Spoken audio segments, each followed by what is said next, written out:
Today we are trying new Asian items from Trader Joe's. I just picked up a bunch of items for us to try, and if there are some things that you've seen at your Trader Joe's and they're not featured in this video, there is a high chance that I already have reviewed them in one of my other Trader Joe's videos, so make sure to go check out the whole Trader Joe's series. And if you like these grocery hauls and taste tests, make sure to hit that thumbs up. It lets me know that you'd like to see more of them. We already cover a lot of Trader Joe's and Costco items, but if there are any other markets or stores you want me to review, please leave those in the comments below. I love hearing from you guys. So without further ado, let's get right into the taste test. First up, we're gonna try this Korean japchae fried rice with sweet potato glass noodles and vegetables. This, I believe, just came out, and I'm really excited because I've never had japchae fried rice before, so I feel like it'll be really interesting, like texturally. And the heating instructions have a stovetop method or a microwave method. We're gonna use the stovetop, so we preheat a non-stick skillet over medium-high heat and add 1 teaspoon of oil. Add the Korean japchae fried rice and heat for 5 to 7 minutes until heated through. Stir occasionally. All right, we have our japchae fried rice here. It smells amazing and it looks pretty good too. It's so fun to see like the rice with the japchae noodles throughout. It's like an interesting contrast. Also, I always get a lot of questions about where I get these spoons and also some of my cookware, so I'll link what I can in the description box in case you're interested. All right, so let's give it a try.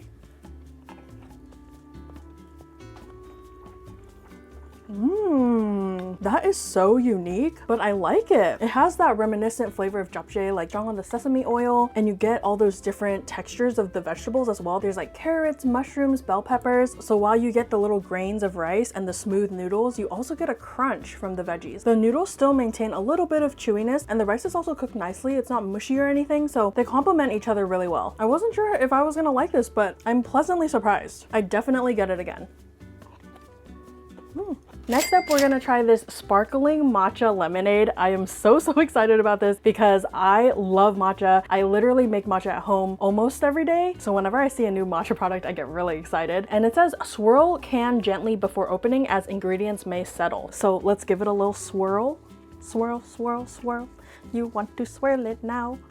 If you watch the vlog channel, you know. I'm gonna actually pour it into a glass so we can see what it looks like on the inside. Whenever I open a can, I do this tapping thing on the lid because I read long ago that helps it not explode. I don't know if that's true, but I remember reading that when I was like a teenager, and ever since then I've always done it. And Bert always laughs at me because I guess he's never heard of it before, but I always do it just for good measure. So let me know if any of you guys do that too, or if it's just me. All right, let's pour it into the glass.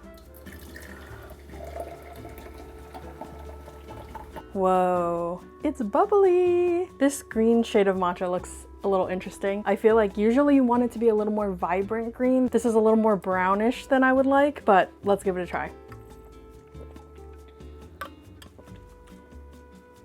Whoa, oh wow. Interesting. I feel like this tastes like a sparkling lemon tea. I feel like there is a hint of matcha in it. It's not like super strong. I don't know if it's just me, but it tastes more of like the sparkling lemonade flavor than the matcha. I feel like it's nicely balanced. It's not too sweet. It has the acidity from the lemonade, but it also has that like earthy tea taste. So it's not bad. I mean, I don't think it's like really strong on the matcha, but there's a hint of it, and I do like the combination of like lemon plus tea. I don't know if I for sure would get it again, but if I already had it in my fridge, I would definitely drink it. Next up, we have these shrimp noodle rolls. They're shrimp and mixed vegetables wrapped in dim sum style noodles. So based on the picture, it looks like shrimp cheung fun that you get at the dim sum restaurants, and I'm really excited because I love cheung fun. So for the cooking instructions, it says to use the stove top, which I think is really interesting because usually it's steamed, but we're gonna try it. So we preheat 1 to 2 tablespoons of oil in a large skillet over medium heat. Place the noodle rolls in the skillet about 1/2 inch apart. Cook for 4 to 5 minutes, turning once until the rolls start to turn a golden brown, are crisp, and released from the skillet. Reduce heat to medium-low and cover the pan with a lid. Remove the lid slightly and carefully add 4 to 5 tablespoons of water. Cook for an additional 4 to 5 minutes until the water evaporates. Serve with your favorite soy or dipping sauce. All right, here we have our shrimp noodle rolls. I have to say that they definitely don't look like the ones you get at dim sum, especially because we did like the stovetop method, and the ones at dim sum are steamed like I mentioned. I also tried to follow the directions exactly, but I felt like they were kind of confusing because to get them a little golden brown, I had to cook them for definitely longer than 4 to 5 minutes. I'd say maybe more like 8 to 10 minutes. And yeah, I just felt like I tried to follow the directions. It was not really accurate to what I was experiencing while cooking it, but let's see what this is all about.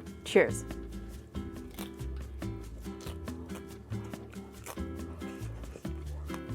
Very interesting. There is a bit of a crunch, but the crunch isn't like that nice crispy type of crunch. It's like more like a stale kind of crunch. Almost similar to eating like raw rice paper. Not that I've really eaten raw rice paper, but that's what I imagine it to taste like. I will say the shrimp inside though is really nice and juicy. I feel like it had a fairly nice snap to it. However, I do feel like there is a little hint of ginger in here. I don't know if I'm just imagining it. Let me check the ingredients. Yeah, there's a little bit of ginger in the seasoned mixed vegetables. I totally picked up on that. As you guys know, I am not a fan of ginger. It's like my least favorite food in the whole world. So that definitely is like a me specific thing. If you don't mind ginger, you wouldn't mind it, but it definitely knocks down some points in my book. I wanted to try it on its own first to get the true flavor of it, but now I'm gonna add a little bit of this chili oil. It's literally just left over from my lunch the other day.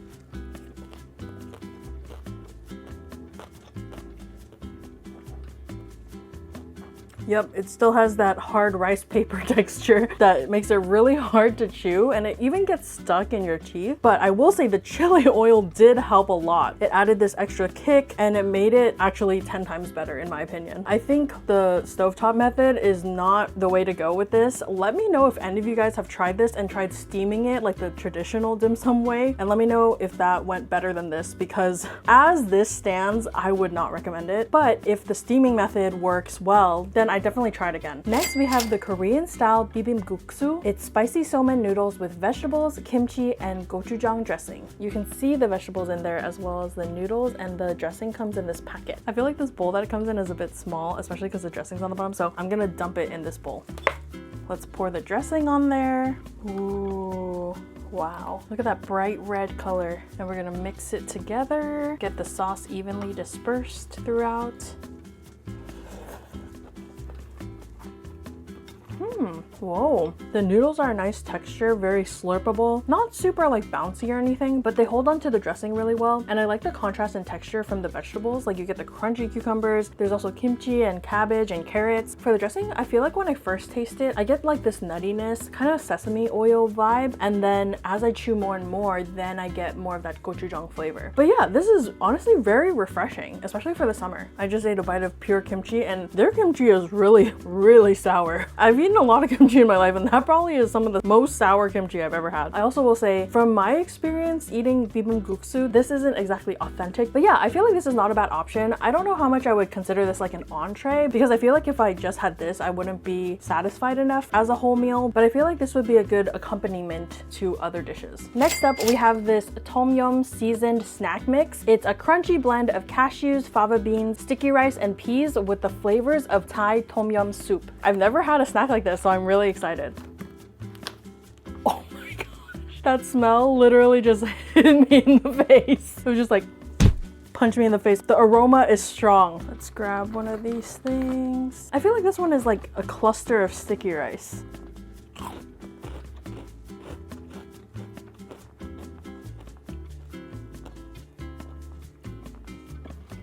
Wow, that is flavorful. I feel like I can only eat a few of these before my taste buds just explode. It does have a tom yum flavor. I feel like it's very heavy on the lemongrass. It's a little bit spicy. I wouldn't say very spicy at all, but it does have a little bit of kick there. Although I wonder if I eat more and more of it, if it's gonna build up. But yeah, it's very like acidic and bright, just that like zing that you get from tom yum soup. So they definitely captured the flavor and effect really well in the snack. I like how they have a variety of textures in here. Like the sticky rice clusters, they're crunchy in a kind of crispy and light way, but then the nuts, they're crunchy in like more of a full way, I guess. Clearly I'm very good at describing the texture, but it's like each bite you get a new little texture, which is really nice. And yeah, if you like tom yum, like really bright, acidic, lemongrass kind of flavor, then you might really like this. I mean, I think for me, like I said earlier, I could only eat a few of them before I get a little bit tired of them, but it definitely is a fun, innovative snack. I will give them that. Next up, we have this roti with Thai red curry. It's 3 flaky layered flatbreads with spicy vegetable red curry. That sounds so good. I love roti because it's similar similar-ish to like a scallion pancake, but it's like super flaky and stuff, so I'm really excited. To heat up the red curry, we cut the corner of the curry packet and place upright in a microwave-safe bowl. Heat for 1 to 2 minutes. Carefully mix the contents by squeezing the packet. Heat for an additional 1 to 2 minutes or until heated through. Empty the curry into the bowl and serve. For the roti, we remove from packaging. Heat 1 tablespoon of oil in a skillet over medium heat. Add the roti and heat for 2 to 3 minutes on each side until crispy and heated through. All right, here we have our roti with red curry. It looks so good. Let's see how flaky the roti is. Wow, look at those layers. Let's dip a piece into the red curry. Wow, that is good. Nice, light, crispy exterior. And the inside is like chewy and warm, flaky and stretchy. And wow, that curry delivers a kick. Ooh, that is building. I can definitely feel those little tingles on my taste buds. This has to be one of my favorites so far. The curry has a nice, rich flavor. Like I said, it's spicy, literally a flavor bomb on its own. And then once you add the roti with it, the texture is just perfect. This one you definitely have to pick up. It's really good. Next up, we have this chao. I hope I said that correctly. It's savory and sweet sugarcane skewered fried shrimp and vegetables. I was so excited to see this at Trader Joe's because I feel like this is not a super common dish. I've definitely had it a few times at Vietnamese restaurants, but not all of them have it. So I'm very curious to try this out. Typically when I order it at Vietnamese restaurants, I get the bun hoi chao tom. I hope I said that correctly. I'm trying my best, but it's like this served with the woven noodles, and I really like that. So maybe I should have gotten some woven noodles to eat with this. But anyway, we're gonna try it. For the heating instructions, you can use the conventional oven or the air fryer, which is recommended for crispy texture. So we're gonna preheat the air fryer for 5 minutes at 400 degrees, heat chao tom for 8 to 10 minutes, remove from the air fryer, allow to cool for 1 to 2 minutes, and serve. All right, here we have our chao tom, and they look really good. They also smell really good. They're so cute. They're almost like little drumsticks, but the bone is like sugarcane. Anyway, cheers. Whoa, it just comes off the sugarcane so cleanly.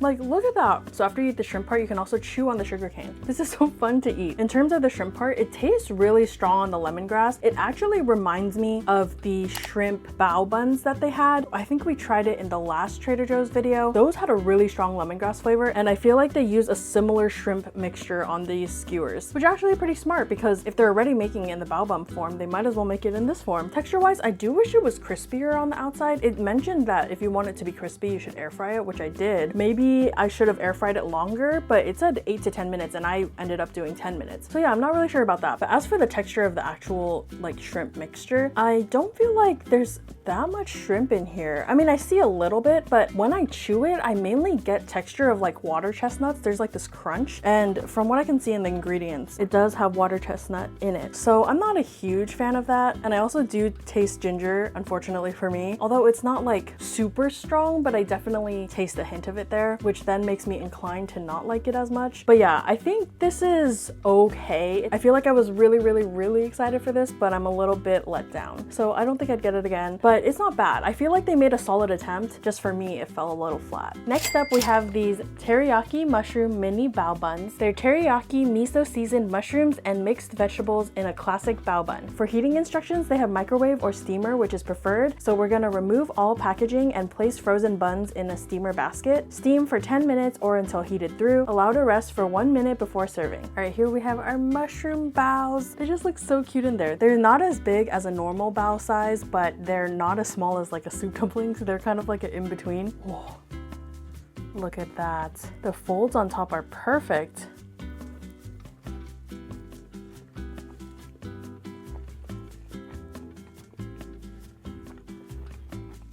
Oh no, I think this has ginger in it too. Yep, just as I suspected, there is ginger. Not only is there ginger in the bun, but there's also ginger in the miso teriyaki seasoning. So there's ginger in multiple places. I feel like, you know, in all my years of reviewing Costco and Trader Joe's food, there's never been a video where ginger has come up so many times, I feel like. Maybe there's one item in the whole haul that has a strong ginger taste, and maybe that's why I don't like it. But today, there's 3, which has to be a new record. I feel like out of all three of the things that we tried that have ginger so far today, this one has the strongest ginger flavor. So I actually really can't like enjoy it very much. Dang, I was so excited. They were so cute. I also love mushrooms, and I feel like you do get a strong mushroom flavor, but to me personally, I feel like ginger's the strongest flavor. Obviously, I'm biased because I have really sensitive taste buds to ginger, but it's really strong. Like, they really should call it ginger mushroom buns. Okay, I have Kelly here with me because she doesn't hate ginger like me, so I thought she would give a more unbiased review. I will try my best. It is pretty gingery. Like, there's like shreds of ginger. Yeah, right? yeah. It's definitely gingery for sure. But like the bao itself is not bad, but it is really like sticky. Yeah, that's what happens with these frozen baos. They tend to stick to your teeth. Yeah, so I guess that can't be helped, but I could see why you don't like it. Okay. It's pretty ginger forward. Next up, we have this sweet and spicy rice cracker mix. It says it's a product of Thailand, and I personally grew up eating rice crackers kind of like this, so I'm really excited. I feel like this is gonna be really nostalgic. Ooh, oh my gosh. They really fill this bag to the brim. You know how like when you buy a bag of chips and then literally 50% of it is air? That is not the case here. Only like this much of it is air. Oh, these look a little different. Like, I'm used to seeing these flowery shaped ones, but these also look like they have little crystals of sugar on them. How interesting. I guess that's where the sweet and spicy comes from.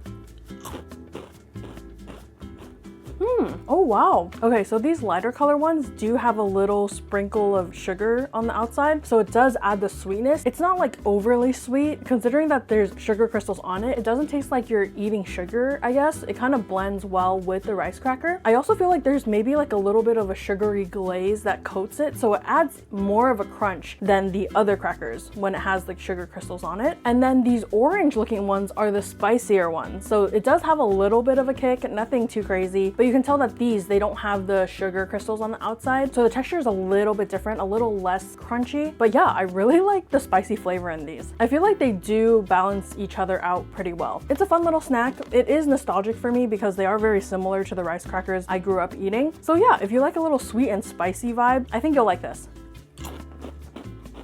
Next up, we have the okonomiyaki. It's a Japanese vegetable pancake with a sweet and savory okonomi sauce and dried tuna flakes. I'm glad it comes with the sauce and the flakes on top, because when I tried the takoyaki from Costco, it didn't come with the sauce and the flakes, so it was a struggle. I was just eating plain takoyaki. So I very much appreciate that it comes in the package. So for the cooking instructions, we place the sauce packet in a bowl of room temperature water to start thawing. Remove pancake from wrapper and microwave for 3 minutes. On the stove, heat 1 tablespoon of oil in a medium-sized pan over medium-low heat. Transfer pancake from the microwave to the pan. Cook for 2 minutes and 30 seconds while covered with a lid. Remove the lid and flip the pancake over. Cook for another 2 minutes and 30 seconds while uncovered. Drizzle sauce on top of pancake. Sprinkle tuna flakes on top and enjoy while hot. Okay, here we have our okonomiyaki. Look how good it looks. Literally, it looks like it's from a restaurant. Let's try to cut into it. Get a good piece. Whoa, look at that. Oh, it smells so good. All right, let's give it a try.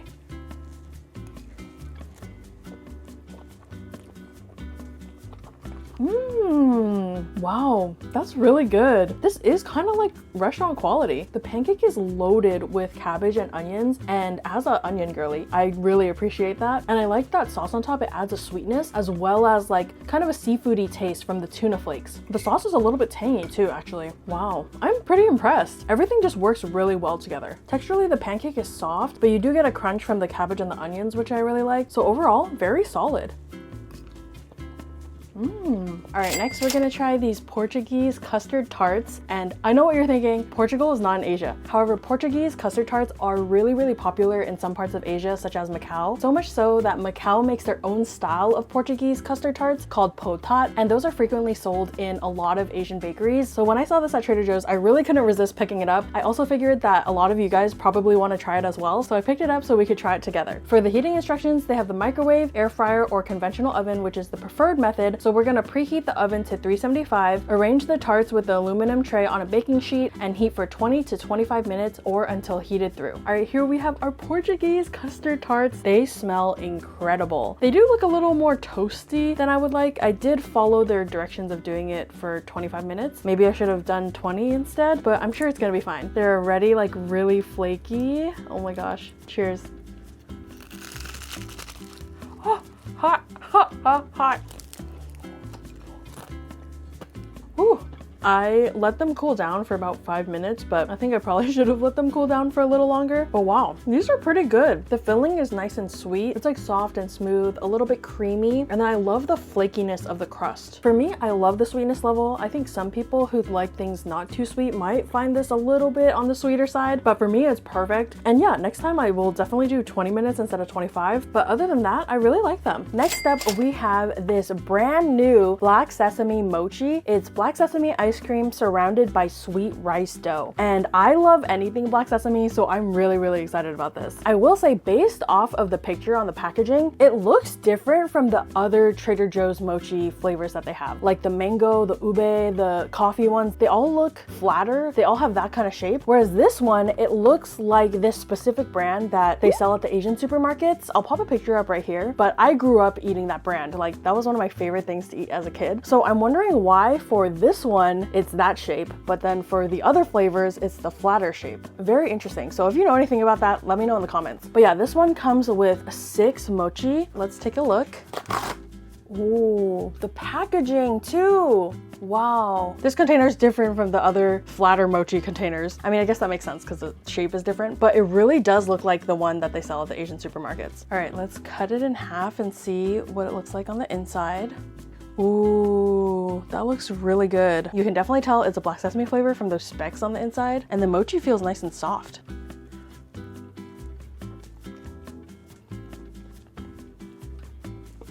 That is good. The outer layer of mochi is nice and stretchy and chewy. It's soft enough to bite through as well. And the ice cream itself is creamy, definitely has that black sesame flavor coming through, but it's not like super duper strong. I'd say you can definitely tell it's there, but it's not like overpowering. It just has this really nice nuttiness to it that I really enjoy. If you see this at your Trader Joe's, definitely grab a box. They're really good. So out of everything we tried, my top 3 items would be the roti with Thai red curry, the japchae fried rice, and the okonomiyaki, with the honorable mentions being the Portuguese custard tarts and the black sesame mochi. Don't forget to thumbs up the video if you want to see more videos like this, and yeah, I'll see you guys in the next one. Bye!